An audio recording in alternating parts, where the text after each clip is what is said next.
ശ്രീനാരായണ ഗുരുദേവന്റെ ജീവിതത്തിലെ അങ്ങേയറ്റം രസകരവും എന്നാൽ വലിയൊരു തത്വം ഒളിപ്പിച്ചുവെച്ചതുമായ മറ്റൊരു കഥ പറയാം. ഒരിക്കൽ ഗുരുദേവന്റെ അടുക്കൽ ദർശനത്തിനായി കുറേ ഭക്തർ വന്നു. അവർ ഗുരുവിന് കാഴ്ചവെക്കാൻ ഒരു കൊട്ട നിറയെ നല്ല മധുരമുള്ള പഴങ്ങൾ കൊണ്ടുവന്നു.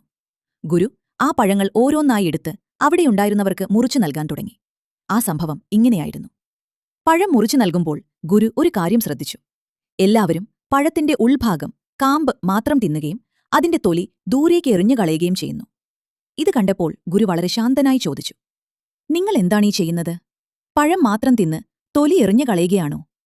അവിടെയുണ്ടായിരുന്നവർ അതിശയിച്ചുപോയി.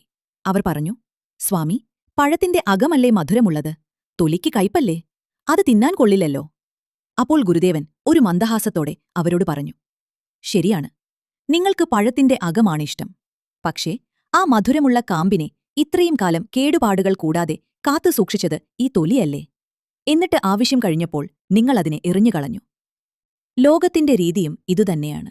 നമ്മെ സഹായിച്ചവരെയോ നമ്മെ വളർത്തിയ സാഹചര്യങ്ങളെയോ ആവശ്യം കഴിഞ്ഞാൽ മറന്നുപോകരുത്. പുറമെ കയ്പുള്ളതോ ഭംഗിയില്ലാത്തതോ ആയ പലതും ഉള്ളിൽ നന്മയുള്ളതാകാം. ഒരാളുടെ പുറമോടി നോക്കി അയാളെ വിലയിരുത്തരുത്. ജീവിതത്തിൽ നമ്മെ സഹായിച്ച പലരെയും, മാതാപിതാക്കൾ, അധ്യാപകർ, സുഹൃത്തുക്കൾ, നാം ചിലപ്പോൾ ഈ പഴത്തൊലി പോലെ വിചാരിക്കാറില്ലേ? ആ ചിന്ത മാറ്റാനാണ് ഗുരു ഈ കഥയിലൂടെ ശ്രമിച്ചത്.